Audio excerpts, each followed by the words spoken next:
आज बेटा हम लोग चार्जिंग और डिस्चार्जिंग ऑफ कैपेसिटर पढ़ेंगे। क्या पढ़ेंगे बेटा? चार्जिंग और discharging of capacitor. Plus capacitor resistance दोनों को साथ साथ हम लोग जोड़ेंगे किसके साथ? बैटरी के साथ। कैपेसिटर और रेजिस्टेंस को हम लोग बैटरी के साथ जोड़कर क्वेश्चन लगाना सीखेंगे। ठीक है, कोई प्रॉब्लम? शुरू किया जाए? आ जाइए। जैसे अब हम लोग बात करने जा रहे हैं, आप समझ के बात करना। जैसे ये एक कैपेसिटर है और यहाँ क्या है? रेजिस्टेंस। और तुमने डीसी बैटरी जोड़ दिया और एक स्विच लगा दिया। इस बैटरी का ईएमएफ दे दो बेटा, ईएमएफ ई है, कैपेसिटेंस सी और रेजिस्टेंस आर। टी बराबर 0 पर हमने स्विच क्लोज किया और पूछा बताओ टी समय पर चार्ज क्या होगा। ध्यान देना, जब टी बराबर 0 पर स्विच क्लोज करोगे तो क्या क्या होता है। क्योंकि यहां से सर्किट कंप्लीट हो रहा है, यहां से तुरंत चार्ज जाता है। कौन जाता है? चार्ज जाता है। यहां से चार्ज जाएगा, करंट जाएगा और यहां कलेक्ट होते जाएगा प्लस माइनस, क्योंकि बीच में गैप होते जा तो पा नहीं रहा। तो यहां से निकल कर इधर से प्लस और इधर से क्या हो रहा है? माइनस जा रहा है और यहाँ कलेक्ट होते जा रहा है। और धीरे धीरे धीरे धीरे ये पोटेंशियल, इसके क्रॉस जो पोटेंशियल इस ईएमएफ के बराबर हो जाएगा थोड़ी देर में, फिर चार्ज कलेक्ट होते जा रहा है। और तुम लोग को पता है कि कैपेसिटर में सी तो कांस्टेंट टर्म है ना, कैपेसिटेंस का कांस्टेंट होता है। जैसे जैसे चार्ज कलेक्ट होते जाता था वैसे वी चेंज होते जाता है, वी बराबर क्यू बाई सी या क्यू बराबर सी भी होता है। जैसे जैसे चार्ज कलेक्ट होते जाएगा वैसे वैसे इसके क्रॉस पोटेंशियल बढ़ते जाएगा और जैसे ही बढ़ते बढ़ते पोटेंशियल इस ईएमएफ के बराबर आ जाएगा, चार्ज फ्लो करना बंद। और उसी को हम कहते हैं स्टडी स्टेट। समझे? स्टडी स्टेट माने जब कैपेसिटर के थ्रू चार्ज फ्लो न करे, करंट फ्लो न करे। जब कैपेसिटर थ्रू करंट फ्लो नहीं करता है तो स्टडी स्टेट है। यार बोलने में हम कहे धीरे धीरे, लेकिन जनरल प्रैक्टिस देखोगे तो ये तुरंत काम होता है। और जो बीच का टाइम है वही हम चार्जिंग टाइम का, हम उसी बीच में कहानी करने जा रहे हैं। जबकि जनरली क्वेश्चन पूछेगा स्टडी स्टेट पर क्या कैपेसिटर चार्ज है। स्टडी स्टेट बोला नहीं, समझ आना, कैपेसिटर के थ्रू चार्ज या करंट फ्लो नहीं करेगा। तो समझ में आया? क्या बोले कि यहां से पोटेंशियल डिफरेंस होने के कारण इधर से चार्ज जाता है, यहाँ कलेक्ट होते जाता है। चार्ज कलेक्ट होते जाएगा तो पोटेंशियल डिफरेंस बढ़ता जाएगा, बढ़ते बढ़ते जब ये पोटेंशियल इस ईएमएफ के बराबर हो जाता है, चार्ज फ्लो करना बंद। इसी स्टेट को स्टडी स्टेट कहते हैं। हमको टी समय मतलब चार्जिंग के दौरान टी समय पर क्या होगा, चार्ज मतलब स्टडी स्टेट से पहले टी समय कोई दिया हुआ है, उस समय चार्ज निकालना है। तो चलो सर्किट में घूमो।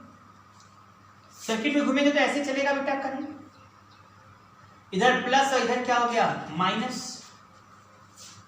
जब प्लस क्यू इधर माइनस क्यू और इधर से करंट निकल रहा आई, इधर से निकल गया। जाने इधर हाई पोटेंशियल इधर लो पोटेंशियल, रेजिस्टेंस में। लूप में घूम जाओ। लूप में घूमोगे तो यहां क्या आएगा? प्लस क्यू बाई सी। इधर भी क्या पहले टर्मिनल का साइन लेते हैं ना, हम लोग का आदत है, अपना नियम। पहला टर्मिनल प्लस क्यू बाई सी, इधर क्या हो गया? Plus I R. इधर आया, अब इसको पार करोगे तो पहला टर्मिनल माइनस आया, माइनस ई इक्वल टू 0, क्योंकि जहां से चले तो वहीं आ गए, potential difference 0 total close loop में। वही कंसेप्ट चला है, यहां भी वही चला दिए। किरचॉफ लॉ बना था रेजिस्टेंस के लिए, कि हम तो पूरे सर्किट में चलाते हैं बात। अब बताओ, माइनस ई अच्छा नहीं लग रहा, इधर गया तो ई हो गया। क्यू बाई सी इधर फेंकोगे तो q by C, e minus Q by C हो जाएगा। आई क्या?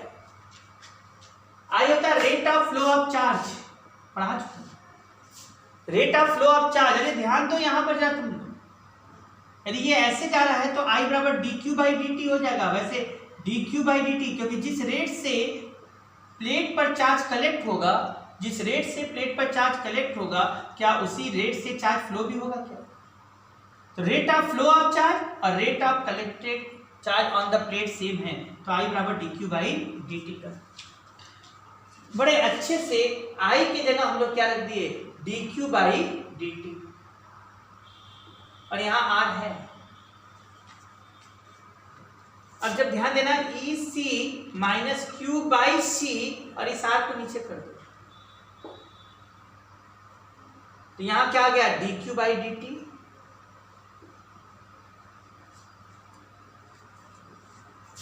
D Q by D T equal to E C minus Q by R C. अब क्यू वाला टर्म एक तरफ, टी वाला टर्म एक तरफ करो, क्यू वाला टर्म एक तरफ और टी वाला टर्म एक तरफ करो, तो क्या होगा देखो, D Q by CE minus Q equal to D T by R सी।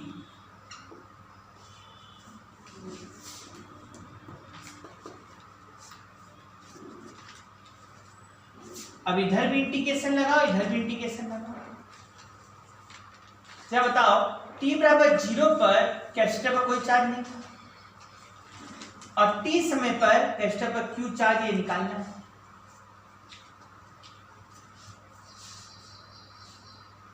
सब लोग को इंटीग्रेशन आता होगा, शायद आता होगा बड़े अच्छे से, वहां से इंटीग्रेशन याद होगा। एक इंटीग्रेशन पढ़ते हो 1/a प्लस बी एक्स हो, शायद जानते होंगे सब लोग, नहीं तो जान लें। एक्स पावर 1 होता है तो लॉग में आता है, log a plus B X, और जो एक्स का कोफिशिएंट होता है वो नीचे आएगा। मैथ वालों को तो अच्छे से आता है, जिन लोगों को कैलकुलस आता होगा इंटीग्रेशन, और जो बच्चे बाय वाले उनको नहीं आता होगा तो वो यहाँ से इसी को फॉर्मूले की तो ले ले, एक्स पावर 1 है तो यहाँ पर लॉग के रूप में होगा a प्लस बी एक्स, और जो एक्स के साथ मल्टीप्लाई वो नीचे आ जाता है 1/2। यहां देखिएगा जरा, यहां q की रिस्पेक्ट में तो यहां q है और इसका कोएफिशिएंट -1 है और पावर 1 ही है, तो इसको कैसे लिखेंगे, इसको लिखेंगे log CE माइनस q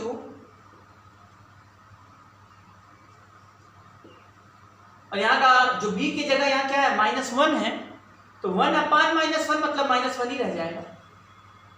-1 मतलब वही हो गया, माइनस लिख दोगे और ये 0 से q और उधर dt by RC, RC constant है, आरसी बाहर कर दो, dt का एडिशन t आएगा, t by RC. Minus sign सही नहीं है तो माइनस साइन यहां फेंक दो, upper limit minus lower limit, upper limit minus lower limit रखो तो log base e ce minus q minus log base e C हो जाएगा minus T by R C. तुम भी जान रहे हो log M minus log N, log M minus log N, log M by N हो जाएगा।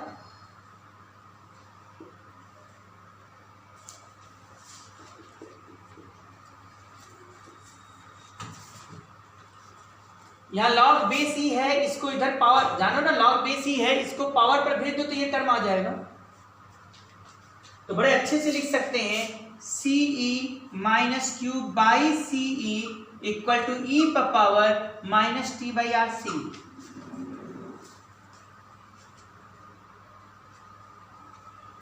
सी का टर्म इधर फेंको, CE minus Q equal to CE e पर power minus T by R C.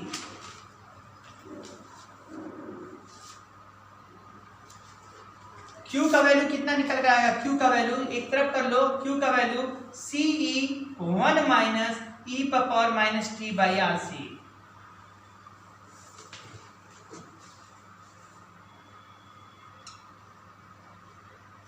Q इधर फेंकोगे, इसको इधर ले आओगे, Q equal to CE 1 minus e पर power minus T by R C. लो charge on the plate of capacitor निकल कर आ गया, आया समझ में? Charge on the plate of capacitor निकल कर आ गया। क्या है कैपेसिटर पर charge, Q equal to CE 1 minus E minus T by R सी।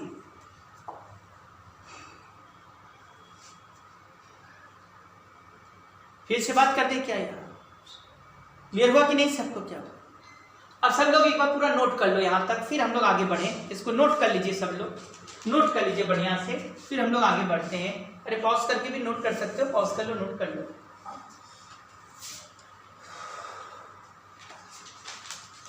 एक बार फिर से बताना पड़ेगा ना, देख लेना भाई आराम से, यार कैसे कैसे बना सकते हैं ना, dq by C minus Q है तो हो गया भाई log c माइनस क्यू हुआ, माइनस आया था -1, जो माइनस को हम इधर फेंक दिए, dt का integration t by R C log m minus log n आया था जिसको log m बाई n कर दिया, अब इसको माइनस इधर ले आओ, पूरा टर्म लिख के आ गया।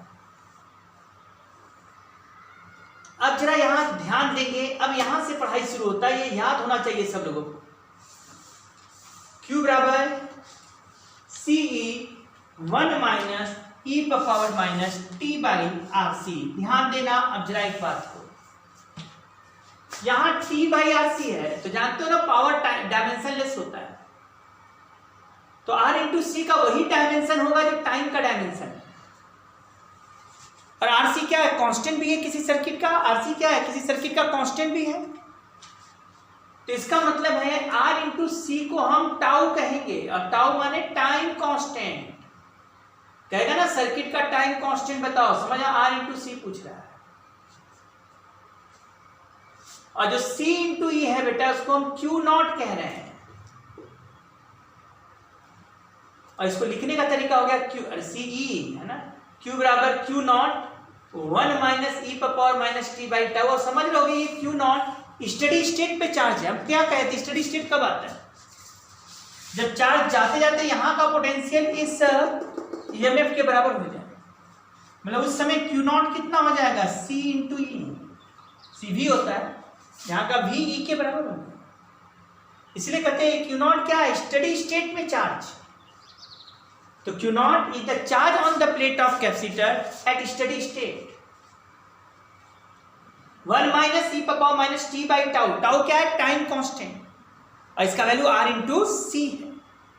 लो भाई Q का ये फॉर्मूला है, तो अब आप लोग यदि पोटेंशियल का फॉर्मूला बोलोगे तो c इंटू वी करोगे, और यहाँ c into E, C cut जाएगा, लिखोगे v equal to E 1 minus E power minus t by tau।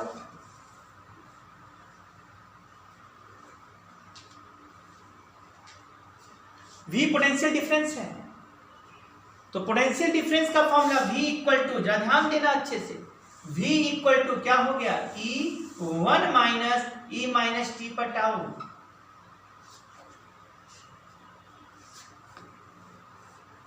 Potential difference V का फॉर्मूला हो जाएगा E 1 minus E power minus T by tau.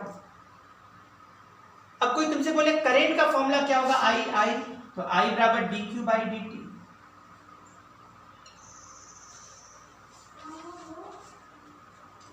इसको dq by dt करो तो क्या हो जाएगा, जरा अपने से करो सब लोग। जैसे i बराबर dq बाई dt करेंगे तो क्या आएगा, जरा देखिए कहां जगह, यहीं कर देते हैं, चलो dq by dt, q not यहां जान लो सब लोग, यहाँ dq बाई dt, तो c इंटू ई तो बाहर हो जाएगा, 1 का डिफरेंशिएशन 0 हो जाएगा, minus E power minus T by R C है, पढ़े होगे सब लोग, ई पावर एम एक्स का यदि डिफरेंशिएशन करना होता था, भूल गए होगे सब लोग, जो कांस्टेंट टर्म नियम बाहर आ जाता था, ई पावर एम एक्स ही आ जाता था। यहाँ constant term -1 by R C है, 1 का तो डिफरेंशिएशन 0 हो गया, माइनस था, माइनस माइनस प्लस हो जाएगा, 1 by R C E power minus T by R C. निसंदेह यहां पर सी कट जाएगा, I इक्वल टू क्या आया, E by R E power minus T by R C, या लिखने वाले लिख देते हैं I naught E minus T by tau. जहां I नॉट है E बाई आर,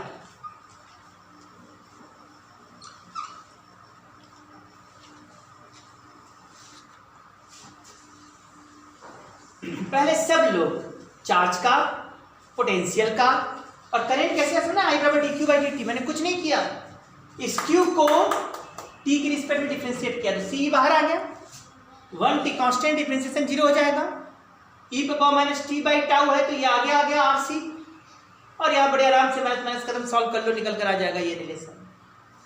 इसका मतलब जब ये चार्जिंग का पूरा इक्वेशन हमने निकाल कर रख दिया है, चार्जिंग का पूरा इक्वेशन निकाल कर रख दिया है, सब लोग जग जाएं एकदम अच्छे से, और थोड़ा रिजल्ट निकालने की तरफ हम जा रहे हैं। इन तीनों रिलेशन को लिख लो भाई, कौन कौन रिलेशन, एक तो Q बराबर Q naught 1 minus e power minus T by tau, V equal to E1 minus e power minus T by tau, और तीसरा अभी दिया I बराबर I naught E minus T by tau, जहां I नॉट क्या है E by R। हम तीन केस का कहानी कहना चाह रहे हैं। पहला तो t बराबर 0, क्या क्या होगा? t बराबर 0 का मतलब क्या है? जब स्विच क्लोज किया गया, जैसे कुछ बोलेगा स्विच इज क्लोज्ड, जैसे स्विच क्लोज का t बराबर 0 यहां रखो, t 0 का मतलब e पावर 0, e पावर 0 का मतलब 1 है, और 1 माइनस 1 0, मतलब t बराबर 0 पर कैपेसिटर पर कोई चार्ज नहीं है। सही बात है, q 0 ही है।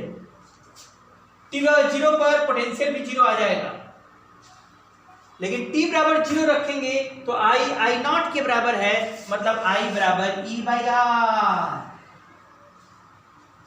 जरा समझिएगा इसका क्या मतलब, हम क्या इंफॉर्मेशन देना चाहते हैं। इसका मतलब हम ये कहना चाहते हैं कि जैसे ही तुम स्विच क्लोज करते हो,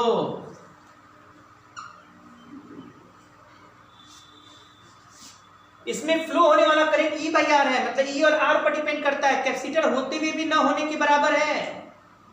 जैसे ही स्विच क्लोज करते हो, कैपेसिटर होने से के बाद भी ना होने के बराबर है। इसका मतलब स्विच क्लोज करते ही जहां जहां कैपेसिटर है वहां कंडक्टिंग वायर माना करो, तभी तो E बाई आर आया है, क्योंकि E by R current decide कर रहा है, इसका कोई रोल नहीं।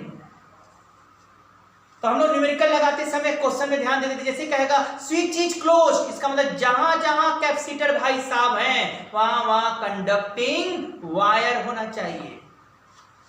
जैसे ही बोलेगा स्विच इज क्लोज, समझ जाएंगे जहां जहां कैपेसिटर भाई साहब हैं वहां वहां कंडक्टिंग वायर, t बराबर 0 पर, और उस समय करंट सबसे मैक्सिमम होगा, और maximum current E by R है। उस समय कैपेसिटर में कोई चार्ज नहीं है, उस समय पोटेंशियल भी 0 है। आया समझ में सबको ये बात? हाँ, अरे लग अगर आ दिमाग में। ये तो t बराबर 0 की बात है। अब बताओ दूसरा केस हम बात करने जा रहे हैं, और वह है t बराबर टाउ। हम बात करने जा रहे हैं t बराबर टाउ, मतलब जब टाइम कांस्टेंट के बराबर है तब की बात करने जा रहे हैं। जब टाइम कांस्टेंट के बराबर होगा तो q बराबर q नॉट 1 माइनस e पर पावर t बराबर टाउ। दूसरा केस, सेकेंड केस, t बराबर टाउ ने e पर पावर -1 हो गया, q equal to q naught 1 minus, याद रखना e का वैल्यू 2.73 समथिंग आता है, और e पर पावर माइनस मतलब 1 बाई e कर दोगे ये 0.37 के आसपास हो जाता है। तो e पर पावर -1 की जगह 0.37 कर दिया तो q बराबर क्या आ गया, q नॉट 0.63, और अप्रोक्सीमेटली यही बोलते हैं कि जब टाइम कांस्टेंट के बराबर है तो जो चार्ज कैपेसिटर के प्लेट पर होगा वह स्टडी वैल्यू का 63% होगा। When time is equal to the time constant, charge on the capacitor is 63% of study value. जो स्टडी स्टेट में चार्ज का वैल्यू होगा उसका 63% चार्ज कैपेसिटर के प्लेट पर होगा। कब? जब टाइम कांस्टेंट के बराबर है तब। कुछ समझ में आया यहां तक बात? तो जब टाइम कांस्टेंट के बराबर है तो कैपेसिटर पर जो चार्ज आया वो स्टडी वैल्यू का 63% है। क्वेश्चन में कई बार आता है जब टाइम कांस्टेंट का डबल हो, मतलब t बराबर 2 टाउ काटोगे तो e पर पावर -2 आ जाएगा। e पर पावर -1 0.37 है तो e पर -2 को निकालना होगा तो 0.37 का होल स्क्वायर, सॉल्व कर लोगे वैल्यू निकल कर आ जाएगा। अब इसी में बालते हैं तीसरा एक केस और है जो सबसे इंपॉर्टेंट। हाँ, इस समय करंट पूछा जाए कितना होगा, t बराबर टाउ का करंट, तो I बराबर I नॉट e पर पावर -1, I बराबर I नॉट इंटू 0.37, मतलब I by I not into 100 कर दे तो 37%, मतलब I नॉट क्या हो गया, इनिशियल करंट।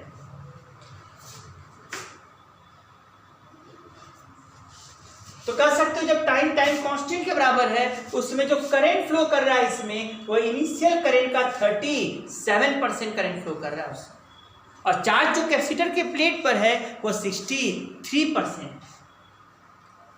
ये तो t बराबर टाउ का केस है। अब एक केस बचा t टेंड्स टू इन्फिनिट, वास्तव में t लार्ज हो गया, जैसे कहे आफ्टर लॉन्ग टाइम, समझ जाओ वो स्टडी स्टेट बोलना है। क्या बोला है? Steady state. स्टडी स्टेट के मतलब क्यों बोला हमने? Q बराबर Q नॉट 1 माइनस e पर पावर माइनस इंफिनिटी हो जाए। हम कहते हैं e पर पावर माइनस इंफिनिटी को क्या लिख सकते हैं? 1 अपान e पर पावर इंफिनिटी, और 1 अपान e पर पावर इंफिनिटी क्या कर देंगे? 1 अपान इंफिनिटी, और इसको फिजिक्स में हम लोग जीरो की तरह टेंड कर लेते हैं, तो Q बराबर क्या आ गया बेटा? Q not. और उस समय करंट निकालोगे I, तो यहाँ इंफिनिटी वही वाला पता जाएगा, I बराबर I नॉट e पर पावर माइनस इंफिनिटी, या I नॉट अपान e पर पावर इंफिनिटी, या जीरो।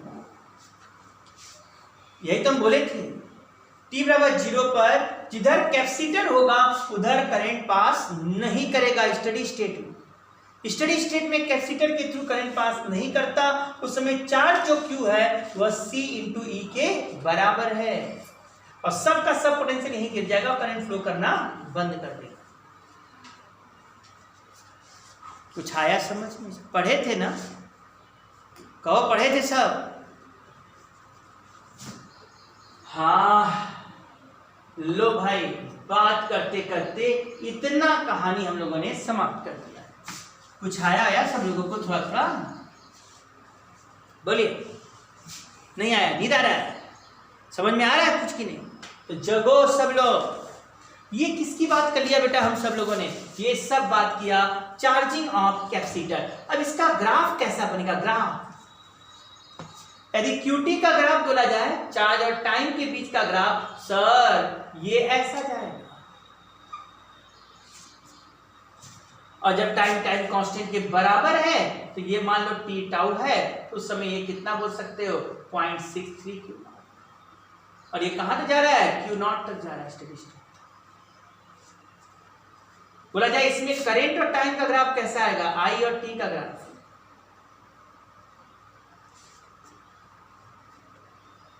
I और T का ग्राफ भी एक्सपोनेंशियली डिक्रीजिंग कर रहा है।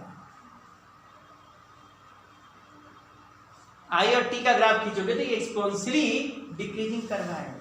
I T का कर्व एक्सपोनेंशियली डिक्रीजिंग कर रहा है, और QT का देखोगे तो ऐसा है, IT का ऐसा जाएगा।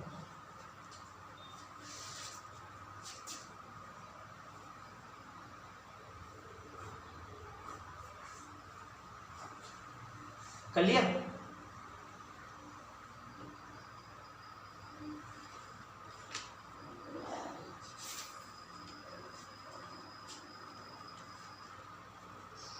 चलिए, अब ये तो एक बात हुआ, ये हम तब बात किए जब चार्जिंग का केस का बात कर रहे हैं। अब बात हम करने जा रहे हैं डिस्चार्जिंग का केस। किसका बात करने जा रहे हैं? डिस्चार्जिंग।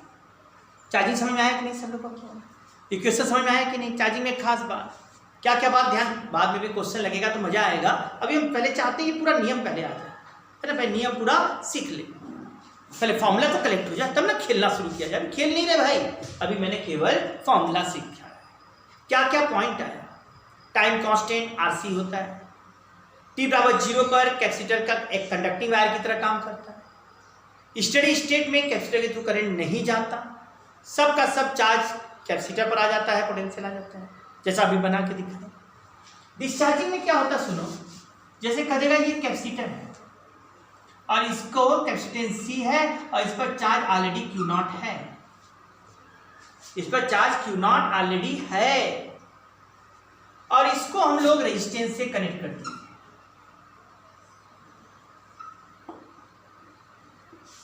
अब क्या हुआ, ये कैपेसिटर खुद एक सेल की तरह काम करने लगे, जब high potential then low potential, तो करंट हाई से लो पोटेंशियल तक चल देगा और धीरे धीरे कैपेसिटर पर चार्ज कम होना शुरू हो जाएगा और Q हो गया किसी स्टैंड पर, और ये Q निकालना है T समय पर। कैसे निकालोगे ये Q T समय पर तुम लोग? क्यों भाई, ये कैसे निकालोगे? तो ऐसे आओ ना, यहाँ प्लस है यहाँ माइनस है, घुमाओ, ये हो जाएगा IR प्लस IR, जैसे आ जाओ माइनस Q/C इक्वल टू 0, मतलब IR इक्वल टू क्या लिखोगे? Q/C बड़े अच्छे से आर भाई साहब को नीचे फेंको, तो क्यू बाई आर सी। आई की जगह क्या होगा? अच्छा आई याद रखिएगा, यहाँ आई होगा जिस रेट से यहाँ चार्ज कम होगा वही तो करंट फ्लो कराता है। आई होता है flowing charge, D Q dash by D T, flowing charge. Flow कितना कर गया चार्ज? सर क्यू डैश था अब क्यू रह गया, तो flowing charge Q dash minus Q by D T. Q dash Q naught constant है, तो ये minus D Q by D T. वैसे डायरेक्ट लिख सकते हो भाई, जिस रेट से कैपेसिटर पर चार्ज कम होगा उसी रेट से तो फ्लो करेगा। तो आई की जगह क्या लिख सकते हैं हमारे स्टूडेंट? आई की जगह बड़े अच्छे से लिख सकते हैं minus D Q by D T, और क्यू एक तरफ और सब टर्म एक तरफ, D Q by Q equal to minus D T by R सी।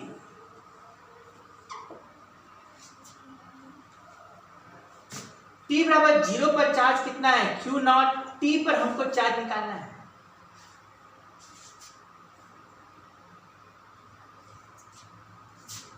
हो गया? बड़े आराम से इसको भी सॉल्व कर सकते हैं आप सब लोग। क्या जाएगा? लॉग आएगा, लॉग में आएगा लॉग क्यू आएगा बेटा, upper limit log Q minus log Q naught करोगे तो log Q by Q naught base E equal to R C बाहर हो गया, डी टी का इंटीग्रेशन टी आ जाएगा minus T by R C. जानते हो ना लॉग को पावर के रूप में लिख सकते हो, यह बेस ई है, तो ये इस पर पावर लगाओगे तो Q by Q not equal to e पर power minus T by R C. Sir Q बराबर क्या आ गया? Q not e minus T by R C. Discharging एक चार्ज है जो टाइम के साथ घटता जाएगा इस तरह से एक्सपोनेंशियली। पोटेंशियल की बात करेंगे तो Q की जगह CV, यहाँ CV नॉट कर दो, यहाँ पोटेंशियल इनिशियल V नॉट है, तो CV equal to C V not e minus T by tau, C C cut गया, V equal to V not e minus T by tau.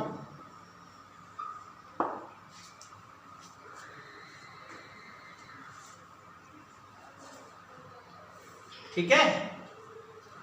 Current की बात करो, I बराबर d Q by D t, sorry minus D Q by D t. इसको differentiate करो, q not minus q not बाहर, e minus T by tau, minus minus plus हो जाएगा, tau माना आर सी, यहां लिख दो e minus T by tau, और क्यू नॉट की जगह सी इंटू वी नॉट कर दो, तो V not by R e minus T by tau.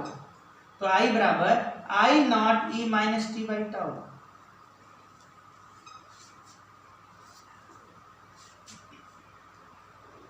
इसका मतलब शायद बताना चाहते हैं यहां पर कि rate of flow of charge दोनों केस में सेम था, चार्जिंग और डिस्चार्जिंग। हाँ ये अलग क्वेश्चन आ रहा है, चार्जिंग का अलग है प्लेट पर और डिस्चार्जिंग का अलग है। क्या होगा बेटा यदि हम लोग ग्राफ खींचे Q और T के बीच में, तो आप सब लोग यही बोलोगे एक्सपोनेंशियली डिक्रीजिंग ग्राफ।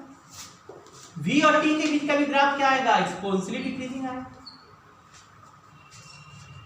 हाँ यदि कोई कहे I और T के बीच का ग्राफ, सर ये भी एक्सपोनेंशियली डिक्रीजिंग। लेकिन एक बात ध्यान देना, कभी कभी फ्लोइंग चार्ज और T का ग्राफ खींचिए। फ्लोइंग चार्ज मतलब कितना चार्ज फ्लो किया, तो flowing charge Q dash equal to Q naught minus Q होता है। ये charge on the plate of capacitor है, और चार्ज कितना फ्लो कर गया, तो Q नॉट माइनस Q की जगह Q not e minus T by tau रखा, और शायद Q नॉट बाहर 1 minus E minus T by tau आया। मतलब यदि Q डैश और T का ग्राफ दे दिया, लेकिन Q डैश बेटा ये कहीं कहीं देता है, T डैश जहां पर Q डैश बोला जा रहा है फ्लोइंग चार्ज, डिस्चार्जिंग की तरह फ्लोइंग चार्ज का ग्राफ वही आ जा रहा है जो चार्जिंग में कैपेसिटर के प्लेट पर चार्ज था। तो ये Q डैश और T का ग्राफ है जो बता रहा है ऐसा आ रहा है, लेकिन ये Q डैश है क्या? फ्लोइंग चार्ज, और charge on the plate of capacitor जो फेमस है वो ये वाला है।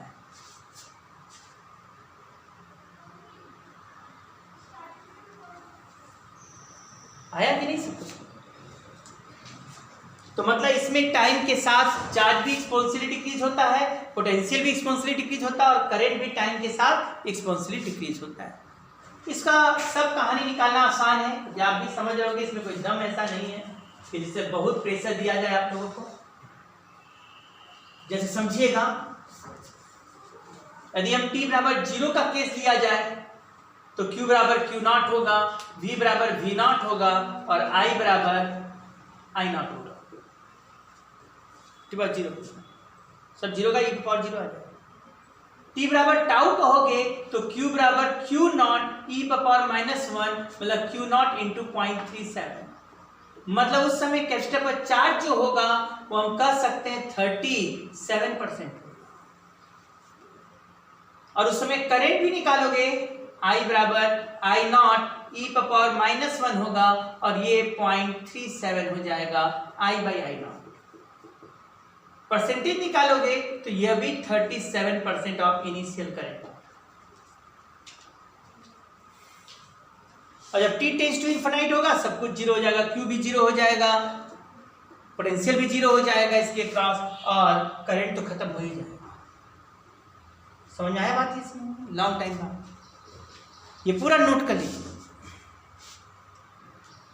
और कभी पूछे कि इसमें कितना हीट के रूप में एनर्जी गया, अरे सर पूरा जो स्टोर एनर्जी है वो जो हाफ CV² है वो पूरा का पूरा ना हीट के रूप में चला। क्यों भाई, समझ में आ रहा है? हाँ चलें, ये पूरा का पूरा चार्ज जो होगा, आवा रहा है ना सब लोग को? हाँ, ये पूरा का पूरा चार्ज जो है वो खत्म जब हो जाएगा तो उस समय कहेंगे पूरा का पूरा इलेक्ट्रोस्टैटिक एनर्जी हीट एनर्जी में गया। यहाँ कितना एनर्जी था? हाफ CV², पूरा हाफ CV² हीट में चला गया उससे। ये तो था पूरा कहानी किसका बेटा? Charging discharging. हमने पूरा फॉर्मूला दे रखा है। चलो अब थोड़ा क्वेश्चन में खेला जाए और समझा जाए कैसे क्वेश्चन लगाया जाएगा इसका। चले, जगह है सब लोग? तो क्वेश्चन पर आ जाइए, है ना? थोड़ा काम किया जाए क्वेश्चन पर, कैसे कैसे क्वेश्चन इसमें लगते हैं। हमने पूरा फॉर्मूला दे दिया है, चार्जिंग डिस्चार्जिंग सब कहा है। अब आइए एक छोटे से क्वेश्चन के साथ शुरुआत किया जाए।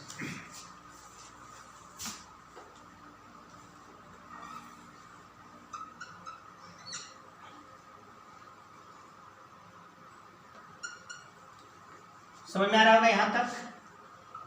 ये तो को सब बना रहे हैं। ये EMF E है, ये रेजिस्टेंस R दे दिया, चलो ये कैपेसिटेंस C है, ये रेजिस्टेंस 2R है और ये रेजिस्टेंस 4R कर दो।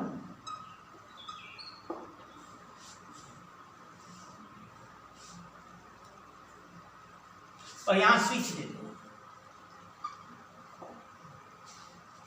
एक एक क्वेश्चन शुरू करो। पहले जगोगे तब ना भाई, थोड़ा दिमाग फ्रेश करो और चलो लड़ाई लड़ने। पहला बात, at t = 0 switch S is closed। At t = 0 switch S is closed। Find the current through the cell। Find the current through the cell at t = 0। पहला question, Find the current through the cell at t = 0। Second, find the current at steady state।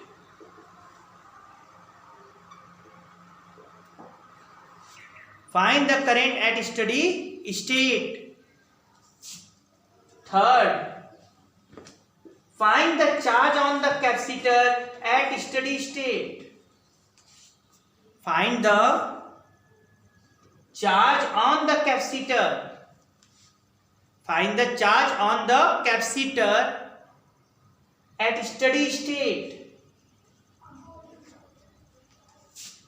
लिखेंगे नहीं? Find the charge on the capacitor at steady state। Fourth, time constant of circuit।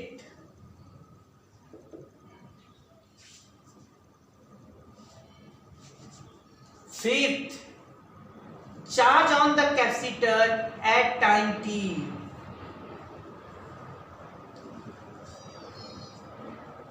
Charge on the capacitor at time t। इतना चीज एक साथ दे दिया है। लगा पाएंगे सब लोग? आप लोग पॉज करके इसको लगाएंगे, हम चलने लगा आगे बढ़ रहे हैं। आप लोग पॉज करके पहले इसको लगाएंगे तब आगे जाएंगे आप। पहले मैंने पूछा है t = 0, जैसे स्विच क्लोज किया गया तब करंट क्या होगा? दूसरा मैंने पूछा है स्टडी स्टेट में करंट क्या होगा। तीसरा पूछा है चार्ज क्या होगा कैपेसिटर पर स्टडी स्टेट पर। चौथा पूछा है टाइम कांस्टेंट क्या होगा इस सर्किट का। पांचवा पूछा है चार्ज क्या होगा टाइम टी पर, टी टाइम कैपेसिटर पर। समझ में आया कि नहीं? चलो आप लोग पॉज करके करिए, हम आगे बढ़ रहे हैं। पहला बात, जैसे ही बोला t बराबर 0 पर करंट, तो हमने क्या बोला था, t बराबर जैसे स्विच क्लोज करते हैं t बराबर 0, जहां कैपेसिटर होगा वहां कंडक्टिंग वायर मान लोगे। t बराबर 0 पर जहां कैपेसिटर होगा वहां कंडक्टिंग वायर, तो ये कैपेसिटर कंडक्टिंग वायर की तरफ ट्रीट हो, यहां कंडक्टिंग वायर लगा दो। कंडक्टिंग वायर में खत्म, ये काम है खत्म इसका। तो अब देखा जाए तो 2R और 4R क्या पैरेलल हो जाएगा कि नहीं, जल्दी से बोलो। और ये कंडक्टिंग वायर हो गया तो इसका तो रेजिस्टेंस 0।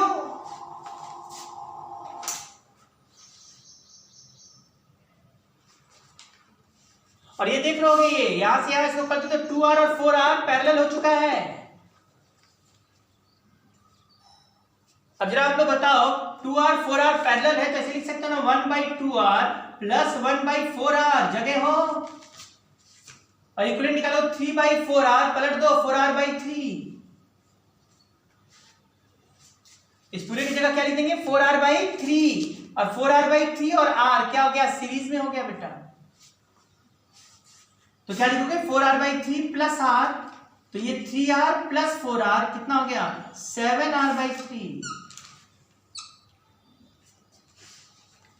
इक्विवेलेंट रेजिस्टेंस 7R/3 हो गया, तो I का वैल्यू क्या होगा E/7R/3 हो गया। अरे वाह, t बराबर 0 पर जो करंट आया वो निकल कर आ गया 3/7R,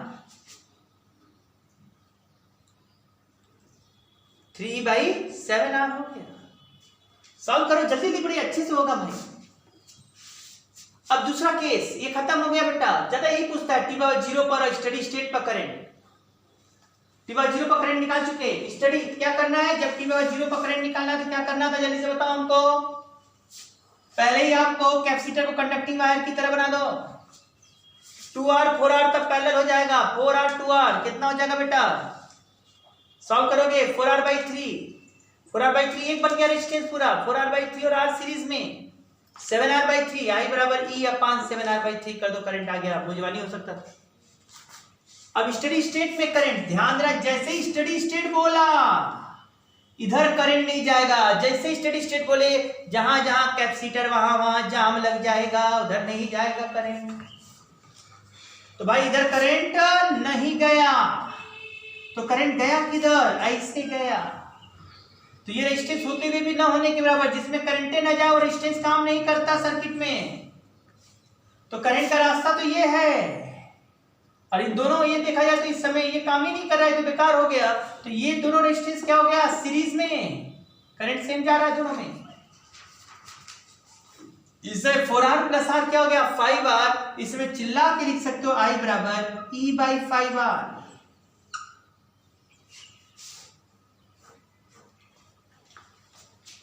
इसमें कोई पूछे कि कैपेसिटर पर चार्ज कितना है, ऐसे मुंहजवानी लगाने वाले बच्चे ऐसे लगाएंगे कैपेसिटर पर स्टडी स्टेट में चार्ज है ना, पूछा है अगला बार, एक एक करते जा रहे हैं। स्टडी स्टेट पर चार्ज, तो दो बातें हैं, जो यहां का पोटेंशियल डिफरेंस होगा इसके क्रॉस वही इस लाइन में भी होगा। क्योंकि इसमें करंट जा ही नहीं रहा तो यहां का पोटेंशियल ड्रॉप 0 हो गया, इसका इसका पोटेंशियल डिफरेंस जो भी आएगा वो इसके बराबर आएगा। यहां तो पोटेंशियल है ही नहीं भाई, दोनों का सम के बराबर ही था, ये 0 हो गया तो इसका पोटेंशियल इसके पोटेंशियल के बराबर है। और यहाँ पोटेंशियल कैसे निकाल लेंगे, यहाँ पोटेंशियल कैसे निकाल लेंगे, तुम ही बताओ कैसे पोटेंशियल निकाल लेंगे। जब I मिल गया आपको तो यहाँ क्या लिख सकते हो potential I into R, I into 4R। I का वैल्यू कितना मेरे पास है E/5R, E/5R into 4R, R cut गया 4E/5।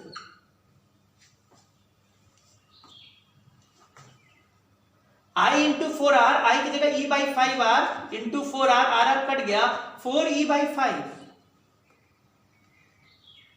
हाँ सर, यहां का पोटेंशियल डिफरेंस कितना आ गया 4E/5, और हमें चार्ज निकालना है तो Q बराबर C into V, C into V मतलब C और V हो गया 4E/5, Q बराबर देखिए 4CE/5, Q हो गया 4CE/5। आ गया स्टडी स्टेट पर चार्ज। नहीं आया समझ में? अरे गधे दास लोग, करंट ऐसे जा रहा है ना, तो I बराबर E/5 जो यहाँ का पोटेंशियल होगा सर इसके पैरेलल है ये, तो जो ये पोटेंशियल वही यहाँ पोटेंशियल, तो इसके क्रॉस पोटेंशियल निकल गया I इंटू 4R, I का वैल्यू E/4R, तो आ गया बेटा वहां पर 4E/5। 4E/5 यहाँ पोटेंशियल है, यहाँ तो गिर ही नहीं रहा है, तो सब पोटेंशियल ही ना गिरा। और नहीं तो जो लूप में लेके चलना चाहते हैं उनको भी हम बता देते हैं भाई करंट ऐसे क्या है, ये प्लस माइनस है, यहाँ प्लस Q माइनस Q मान लो, लूप में घूम जाओ, घूमोगे तो क्या लिखोगे यहाँ प्लस Q/C, यहाँ करंट ही नहीं है तो 0 इंटू 2R खत्म, फिर इधर आ जाओ माइनस 4R इंटू I का मतलब E/5R इक्वल टू 0, वही पहुंच गए बड़े अच्छे से, R कट गया, Q/C equal to 4E/5, Q बराबर 4CE/5।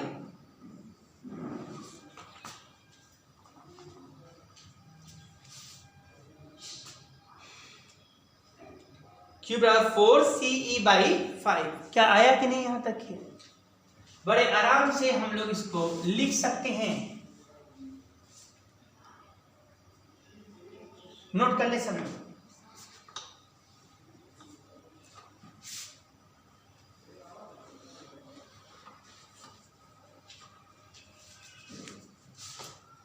हाँ, अब क्या बच्चा बेटा, टाइम कांस्टेंट का वैल्यू निकालिए।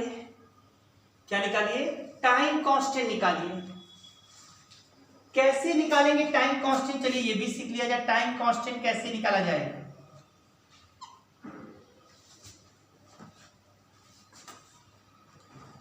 हमें टाइम कांस्टेंट निकालना है, टाउ बराबर RC होता था, तो C एक कैपेसिटर हो, ढेर सारा रेजिस्टेंस हो, टाइम कांस्टेंट पूछा जाए तो मेथड सीख लो। एक कैपेसिटर हो, ढेर सारे रेजिस्टेंस होता, क्या करोगे? जहां सेल है वहां कंडक्टिंग वायर लगा दो, जहां सेल है वहां कंडक्टिंग वायर। और R किसके क्रॉस निकालोगे? कैपेसिटर के क्रॉस। R किसके क्रॉस? कैपेसिटर के क्रॉस। जहां सेल है उसको कंडक्टिंग वायर से जोड़ दो, और R निकालोगे कैपेसिटर के क्रॉस। कैपेसिटर के क्रॉस माने इसके क्रॉस R निकालो, इसके क्रॉस R निकालने के लिए इसको इधर फैला दो, फैला दिए तो ये इधर आ गया, सॉरी तो कुछ है ही नहीं, और इधर वाला टर्म इधर लिख सकते हो, ऐसे बन जाए। और अब कह सकते हो इसके बीच तुमको चाहिए रेजिस्टेंस, तो अब R और 4R क्या हो गया? पैरेलल हो गया है, तो 1/R प्लस 1/4R, नीचे 4R, 4 प्लस 1 5/4R, पलट दो 4R/5 आ गया, और 2R उसके सीरीज में है, तो 4R/5 प्लस 2R कितना हो गया बेटा? ये 10 प्लस 4 14R/5।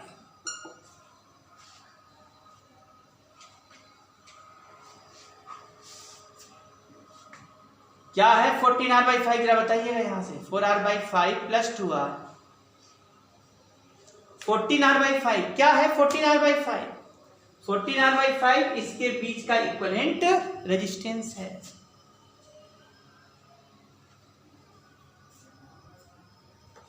टाइम कांस्टेंट क्या होता है? टाउ बराबर RC, R हो गया 14R/5 और into C, 14R/5 into C कर दो, टाइम कांस्टेंट निकल कर आ गया। नोट कर लीजिए सब लोग टाइम कांस्टेंट। अब पूछा, नेक्स्ट क्वेश्चन था, पूछा कैपेसिटर पर T समय पर चार्ज क्या होगा? यही ना था सर्किट का क्वेश्चन, अभी से बता दो। अब पूछा था t समय पर कैपेसिटर पर क्या होगा चार्ज। तो इसको लगाने का बहुत अच्छा तरीका, हम लोग को याद है ना चार्जिंग का कहानी सब, Q बराबर Q naught 1 minus E minus T by tau होता है। क्या हम लोग स्टेडी स्टेट पर कैपेसिटर पर चार्ज निकाले थे कि नहीं? कितना चार्ज था स्टेडी स्टेट में? Q नॉट देखो कितना था, जल्दी से देखो Q नॉट। क्या Q नॉट का वैल्यू 4ce/5 है कि नहीं? 1 minus E power minus T by tau, tau कितना है 14RC/5। Q का वैल्यू निकल कर आ गया, Q equal to Q naught 1 minus E power minus T by tau, tau का वैल्यू 14RC/5। सॉल्व कर लीजिए, आंसर निकल कर आ जाएगा। क्या हमारे सब स्टेट को एक एक बात समझ में आ रहा है? एकदम आराम से Q नॉट का वैल्यू लिख लीजिए 4ce/5, 1 minus E power minus T by tau, tau का मतलब 14RC/5। नोट कर लीजिए सब लोग।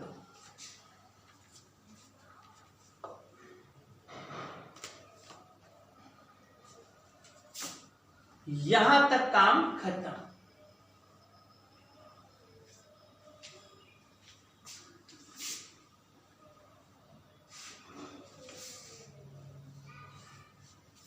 अब आया समझ में कैसे कैसे करना है? तो ये तो था कैपेसिटर के क्वेश्चन, शुरू हो गए हैं अभी।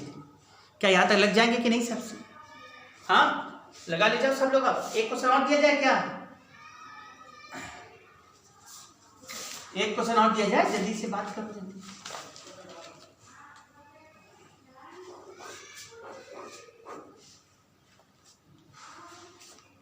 एक क्वेश्चन और, चलो ध्यान देना जल्दी से सब लोग। यहां तक हो गया ना सब लोग का? अब देखो कैसे करते हैं, एक क्वेश्चन को लिखा जाए।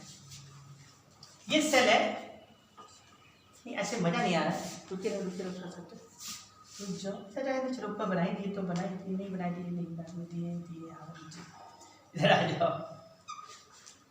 ठीक, यहां भी रेजिस्टेंस दे दो, यहां भी रेजिस्टेंस, यहां भी कैपेसिटर, यहां भी रेजिस्टेंस, यहां कैपेसिटर, यहां कैपेसिटर, यहां रेजिस्टेंस और यहां रेजिस्टेंस। ठीक करते हो तुम लोग तो सब रेजिस्टेंस का वैल्यू दे दिया जाए। ये 2 ओम, ये 4 ओम, ये 2 ओम, ये भी 2 ओम, ये 40 वोल्ट, ये 2 ओम, ये 2 माइक्रोफैरेड, ये 1 माइक्रोफैरेड, ये 4 माइक्रोफैरेड। यहां पर स्विच है,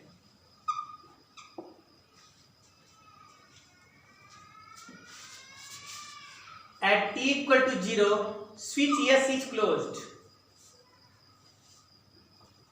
As t equal to 0 switch S is closed. At t equal to 0 switch S is closed.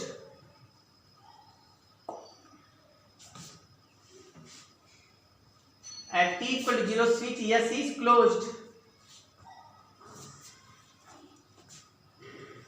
Find first initial current, second initial current through the battery, through the cell, second current at steady state, current at steady state, third charge on the each plate of capacitor, charge on the each plate of capacitor, 1 microfarad पर भी, 4 microfarad पर भी और 2 microfarad पर भी charge निकालिए।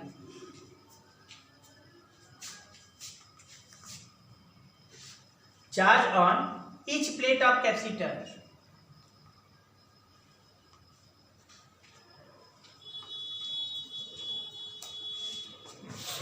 चले हम लोग।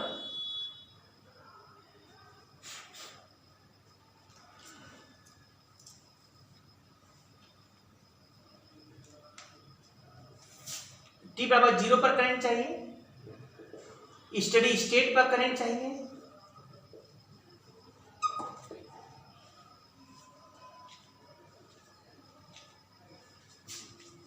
आइए शुरू करें।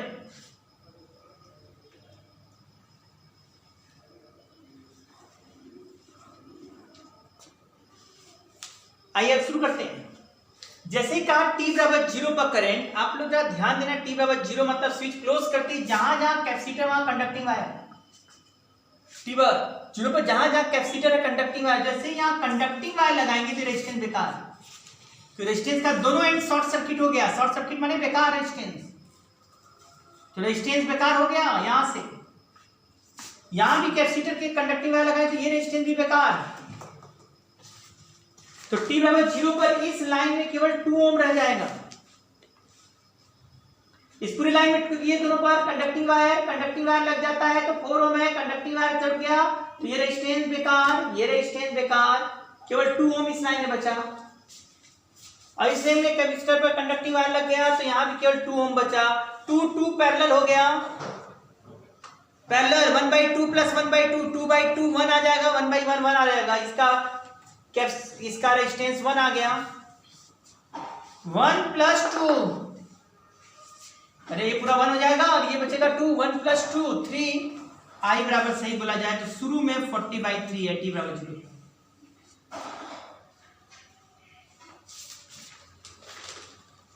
स्टडी स्टेट की बात कर रहा है। स्टडी स्टेट में कैपेसिटर के थ्रू करंट नहीं जाएगा, तो इधर करंट नहीं जाएगा, तो करंट जाएगा कैसे? इधर जेबे नहीं किया, इधर आया, इधर नहीं जाएगा, इधर नहीं जाएगा, जाम।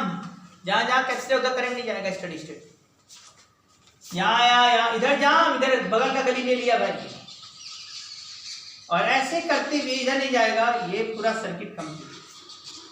सर एक ही करंट फ्लो किया पूरा सीरीज में है, तो कितना रेजिस्टेंस हो गया? 2 + 4 6, 2 + 4 6, 6 + 2 8, 8 + 2 10, 8 + 2 10।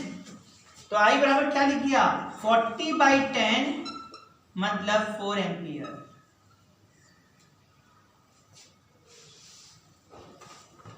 कितना करंट फ्लो कर गया? 4 एम्पियर करंट फ्लो कर जाएगा स्टडी स्टेट में। अब तुम पर वो सब जगह चार्ज भी निकालना है, तुमको सब जगह चार्ज भी निकालना है। 2 ओम है ना, और यहाँ करंट 4 एम्पियर जा रहा है, तो 2 × 4 कितना हो जाएगा? 8 है वोल्ट, I × R, R2 है, करंट 4, 4 × 2 8 हो गया। पोटेंशियल डिफरेंस 8 है तो चार्ज कितना हो जाएगा? Q1 = CV, मतलब 1 × 8 मतलब आ गया 8 माइक्रोकूलम। इसमें करंट कितना गया? इसमें करंट कितना गया? इसमें करंट 4 एम्पियर है, 4 × 4 16 वोल्ट आया, 16 वोल्ट आ गया, 16 × 4 कर दो तो ये 64 माइक्रोकूलम।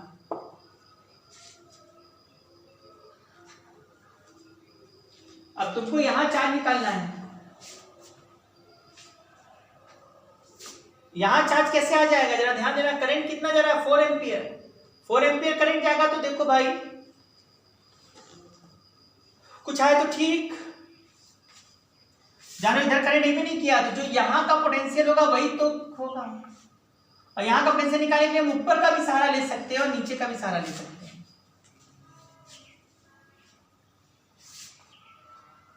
ये तो समझ में आ गया ना, यहाँ का जो पोटेंशियल था वो यहाँ आ गया है, तो यहाँ का पोटेंशियल 4 × 4 हो गया था, और I 4 है, 4 × 4 16 हो गया, इसके क्रॉस 16 वोल्ट कैपेसिटर के क्रॉस, तो ये 16 वोल्ट × C, तो 16 × 4 64। यहाँ का जो पोटेंशियल होगा इस पोटेंशियल के बराबर, तो 2 × 4 8 आ गया था, 8 × 1 8 माइक्रोकूलम आ गया। अब यहाँ निकालना है तो दो तरफ से, ऊपर से भी जा सकते हो, नीचे नीचे जैसे जाना चाहता है जो लोग, वो ऐसे कहेगा ना A से B जाना है, तो VA - VB, तो यहाँ क्या हो गया? 40 प्लस करंट ऐसे जा रहा है, -2 × 4 40 - 8 32 वोल्ट। यहाँ का पोटेंशियल डिफरेंस कितना हो गया 32 वोल्ट और ये 2 माइक्रोफेरेड है, तो चार्ज Q बराबर CV होता है 32 इंटू 2 कर दो 64 माइक्रोकूलम। मेरा खेल खत्म।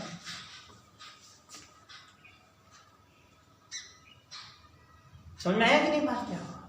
जब ऊपर से भी वही बात आएगा, ऊपर से भी लोग करते तो 2 इंटू 4 या 2i plus 4i plus 2i क्या हो जाता भाई 8i। i का वैल्यू 4 रखो 32, उससे भी 32 ही वोल्ट आता है और 32 वोल्ट है, यहाँ पर वोल्टेज ड्रॉप हुआ नहीं तो सबका सब यहीं गिरेगा। 32 इंटू 2 कितना हो गया 64। यहाँ क्यों नहीं हुआ? तो इधर करंट ही नहीं जाएगा। क्यों नहीं जाएगा? स्टडी स्टेट में कैपेसिटर के थ्रू करंट पास नहीं करता, कैपेसिटर की लाइन में करंट ही नहीं जाता, इसलिए उसमें जो अटैच रेजिस्टेंस होगा कैपेसिटर के साथ सीरीज में उसमें करंट नहीं आएगा स्टडी स्टेट, उसमें ड्रॉप ही नहीं होगा। तो ड्रॉप सब का सब कहाँ होगा? कैपेसिटर के क्रॉस। कर पाएंगे से हम लोग ऐसा क्वेश्चन? हो गया ना? चलिए नेक्स्ट क्वेश्चन की तरफ ध्यान दे सब लोग। नेक्स्ट क्वेश्चन की तरफ जल्दी से देखिए, कहीं कहीं लिख देता find the charge on the capacitor, तो केवल ऐसा लिखा हो तो समझना वो स्टडी स्टेट का बात कर रहा है कि स्टडी स्टेट पर कैपेसिटर पर कितना चार्ज है। जैसे आप क्वेश्चन हम दे रहे हैं, समझना ये है रेजिस्टेंस, यहां है सेल, यहां है रेजिस्टेंस, यहां है सेल, ये कैपेसिटर, ये resistance,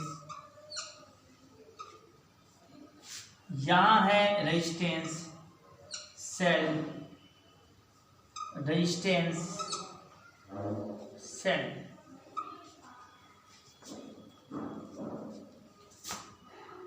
to ohm, 3 ohm, 5 volt, 10 volt, 2 microfarad, 4 ohm, 5 ohm, 5 ohm, 20 volt, 20 volt, 15 volt.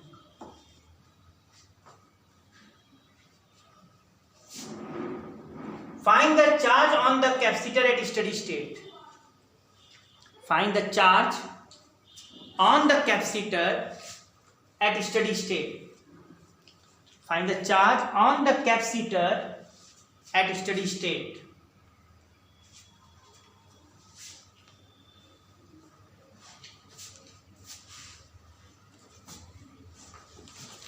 Find the charge on the capacitor at steady state.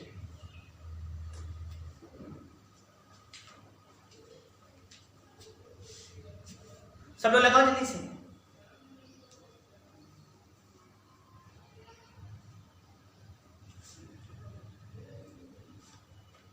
चलो हम शुरू करते हैं।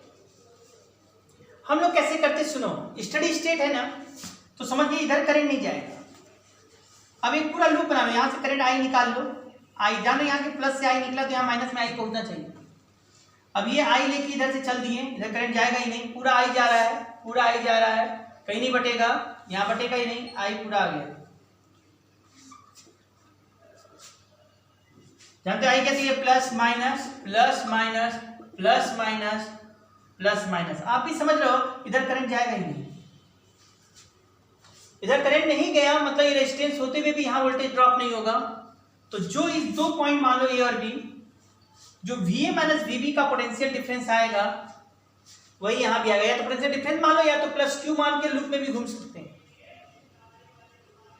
प्लस क्यू मान के लूप में भी घूम सकते हैं, या प्लस क्यू मान लें तो प्लस क्यू बाई 2 यहां मान के लूप में घूम सकते हैं। ज्यादा थोड़ा सा करना हो तो एक काम और कर लो, यहां पर एक सेल भी लगा दो तो और अच्छा होगा। और ये सेल लगा दिया हमने तुम लोगों के कहने पर 4 वोल्ट का। अब पूछ दिया कैपेसिटर पर चार्ज बताओ, यहां 4 वोल्ट का सेल भी लगा दिया। चलो इधर तो करंट जाना नहीं है स्टडी स्टेट में, तो अब करंट किधर जाएगा? ऐसे जाएगा पूरा लूप में। चलो ए से चल के ए पर आते हैं, तुम लोग डायरेक्ट भी मार सकते हो, यहां प्लस 2i ऐसे लिखते ना, plus 2i minus 5 plus 3i plus 10 minus 15 plus 5i -20 plus 5i हो गए 0। कितने आई हो गए? 2i, 3i, 5i, 5 5 10i plus 59। Check करिए थोड़ा सा तो सही है क्या ये?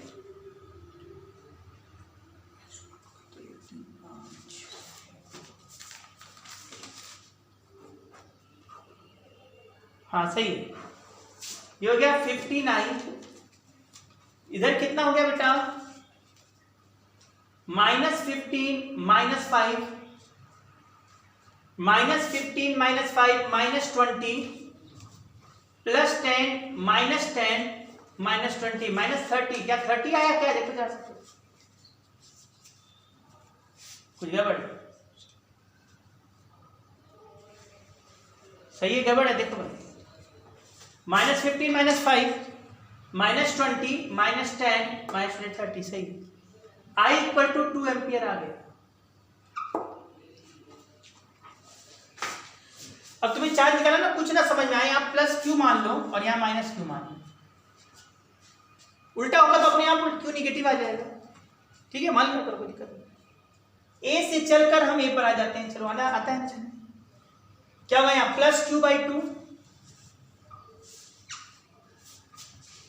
यहाँ 0 × 4 खत्म हो गया, यहाँ +4। फिर इधर आओ, यहाँ कितना हो गया? -15 ये पोटेंशियल। फिर ये +5i फिर -20 प्लस 5i = 0। तुम्हें बताओ क्या हो गया? 5i मिलकर 10i, तो q/2 +4 -20 -15 मिला दो -35 10i, i का वैल्यू 2 रख दो, i 2 रख दो तो ये 20 हो जाएगा = 0।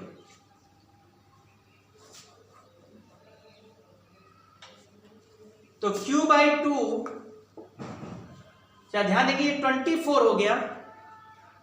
24 - 35 24 - 35 24 - 35 यह आ गया -11 = 0।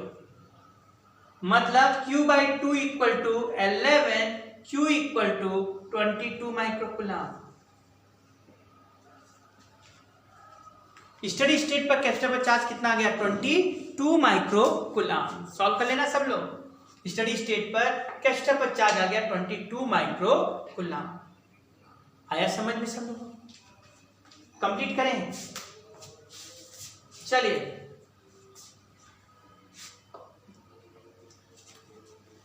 लग गया होगा सब लोगों का? यहां तक का हो गया होगा।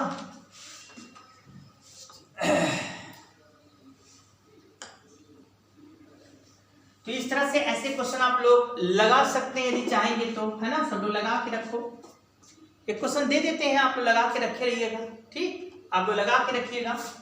ये है रेजिस्टेंस, यहां भी रेजिस्टेंस, यहां सेल्फ, यहां कैपेसिटर।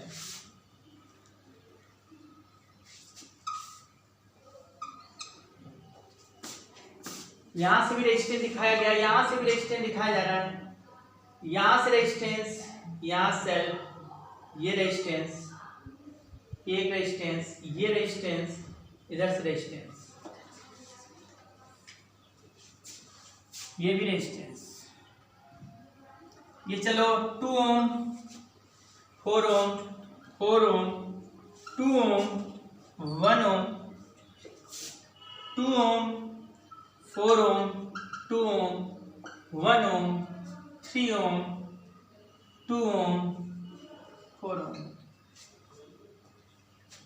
Capacitance 2 microfarad. इधर भी एक रख दो, 3 ओम। ऐसे ब्रांचेस दिखाए गए।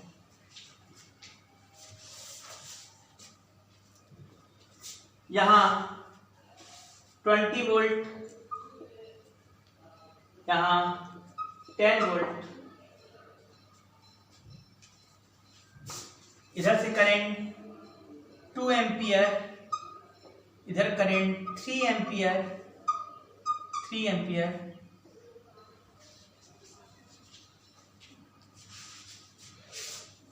इधर करंट आ रहा है 2 एम्पियर, इधर करंट गया 1 ampere,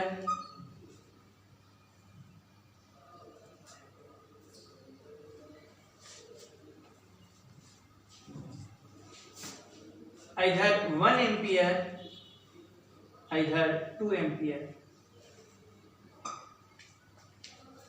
Find the charge at the steady state of capacitor. Find the charge on the capacitor at steady state. Find the charge on the capacitor at steady state. Find the charge on the capacitor at steady state. यहाँ 3 ampere लिखा गया है ना, ध्यान से बनाना।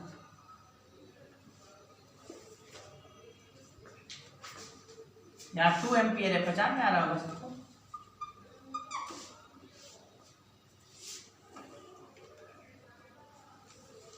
चलिए समझा जाए।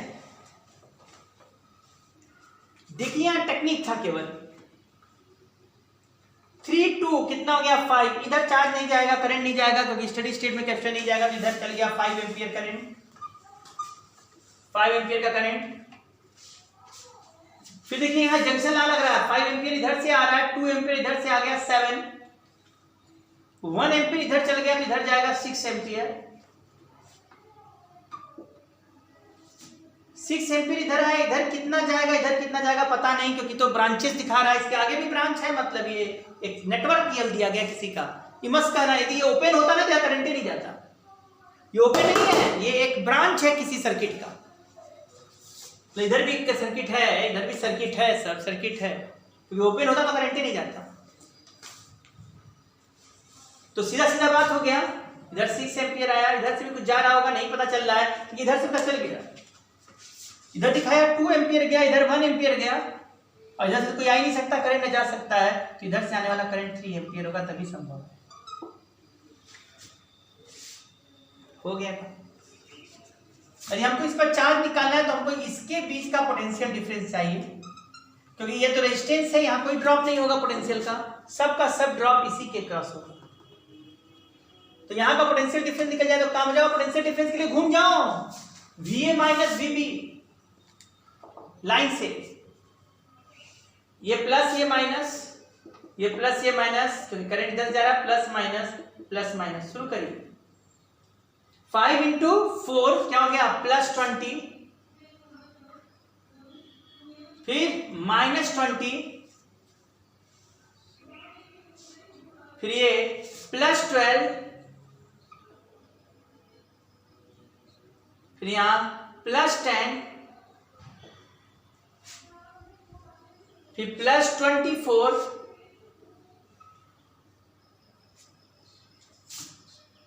+3 इंटू 2 6, +6। अब कर सकते हो कि नहीं बोलो, ये 20 गया, 24 और 6 30 हो गया, 30 10 40 हो गया, और ये आ गया 52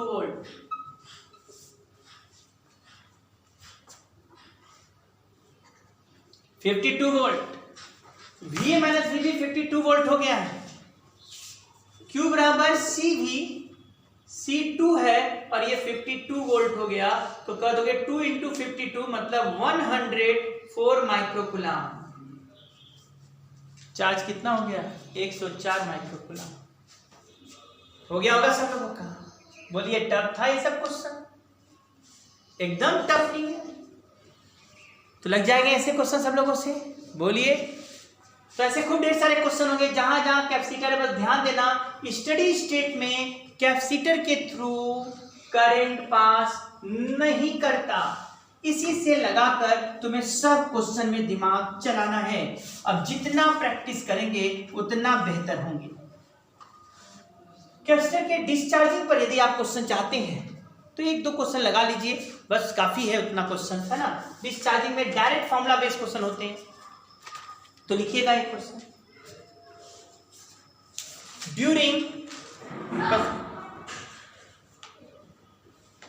during discharging of capacitor during discharging of capacitor potential becomes 1/4. Potential becomes 1/4 in 2 seconds. 1/4 in 2 seconds. After what time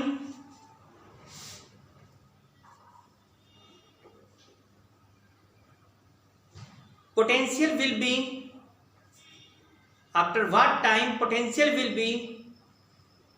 1/64 times of initial. 1/64 times of initial. After what time potential will be 1/64 times of initial. लगाओगे सब लोग? क्या बोला बेटा? जैसे ही potential बात है discharging, तो हम समझिए V बराबर V naught E minus T by tau है। कितना हो जाएगा 2 सेकेंड में? 1/4 V naught by 4 E minus T हो गया 2 बाई टाउ। तो 1/4 equal to E minus 1 by tau पर पावर 2 हो गया। अब बताइए E पर पावर माइनस 1 बाई टाउ कितना हो जाएगा? 1/4 रूट में आ जाएगा 1/2। 1/2। अब बोला है कि कितने समय बाद V नॉट बाई 64 बोल रहा है। यहाँ V नॉट, यहाँ E माइनस 1 बाई टाउ का पावर T हो गया, ये कट गया।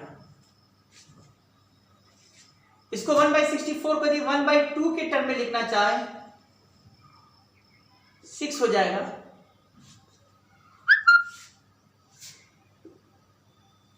और ये हो जाएगा E पर पावर माइनस 1 बाई टाउ, और T हो गया E पर पावर माइनस 1 बाई टाउ का मतलब कितना है? 1/2। तो यहां भी E माइनस 1 बाई टाउ की जगह 1/2 रख दो, तो T बराबर कितना आ गया बेटा? 6 सेकेंड।